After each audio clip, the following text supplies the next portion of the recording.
एक हायवे बनतोय आणि लोक करोडपती होत आहेत. हे खरंच खरं आहे की मग एखादा हाईप आहे? नमस्कार मित्रांनो, मी संपदा आणि तुम्ही पाहताय तुमचा आवडता प्लॉटगॅन. आणि आजच्या व्हिडिओमध्ये मी तुम्हाला सांगणार आहे कसा एक हायवे प्रोजेक्ट रातोरात लोकांना करोडपती बनवतो. समजा तुम्हाला एखाद्या रोडने एखाद्या ठिकाणी जायला 2 ते 3 तास लागतात फक्त ट्रॅफिकमुळे. तर अशा सिच्युएशन मध्ये एखादा हायवे झाला तर तो जवळपास तुमचा टाइम ट्रॅव्हल अर्धा करेल. जसं की Mumbai Pune express way missing link हा प्रोजेक्ट, याच्यामुळे काय होतंय की तुमचा डिस्टन्स कमी होत नाहीये, पण तुम्हाला ट्रॅव्हल साठी लागणारा टाइम नक्कीच कमी होतोय.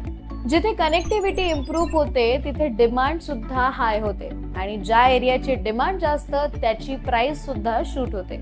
मित्रांनो, आता तुम्हीच बघा ना, पुण्याच्या आउटस्कर्टचा जो एरिया आहे, जे आधी रिमोट होते ते आता हॉटस्पॉट झालेत फक्त आणि फक्त मेट्रो आणि रिंग रोडच्या कनेक्टिव्हिटीमुळे. पण सगळेच प्रोजेक्ट हे प्रॉफिटेबल नसतात. कधी कधी त्या प्रोजेक्टमध्ये डिले येऊ शकतो किंवा मग तिथे लँडचे इश्यूज असू शकतात.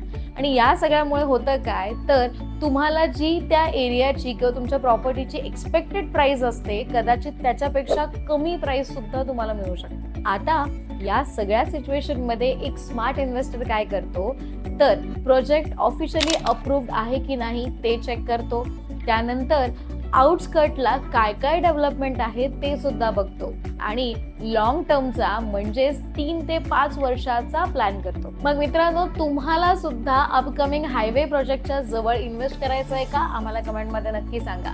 व्हिडिओ आवडला असेल तर व्हिडिओला लाईक करा, शेअर करा आणि अशाच नवनवीन व्हिडिओसाठी तुमच्या आवडत्या प्लॉटगॅनला सबस्क्राईब करायला अजिबात विसरू नका. भेटूयात नव्या व्हिडिओसोबत.